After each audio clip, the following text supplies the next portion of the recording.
Hello বন্ধুরা, আমি স্বপ্না আর স্বপ্নার রংতুলিতে তোমাদের সবাইকে স্বাগত। দেখো বন্ধুরা, আজকে চলে আসলাম একটা গয়নার ভিডিও নিয়ে।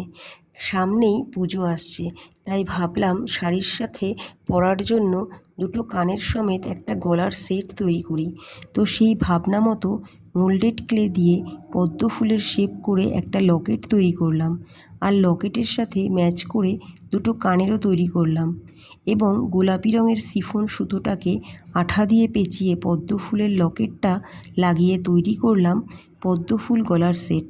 তো বন্ধুরা, কানের সমেত গলার সেটটা তোমাদের যদি ভালো লাগে তাহলে প্লিজ লাইক, কমেন্ট ও শেয়ার করো। তোমাদের লেখা কমেন্টগুলো আমাকে নতুন নতুন কিছু তৈরি করতে অনুপ্রেরণা যোগায়। যাই হোক, তোমরা যদি ভিডিওটা ইউটিউব থেকে দেখো তাহলে প্লিজ চ্যানেলটিকে সাবস্ক্রাইব করো, আর যদি ফেসবুক থেকে দেখো তাহলে প্লিজ পেজটিকে ফলো করো। আজ তাহলে আসি, আবার দেখা হবে আগামী ভিডিওতে।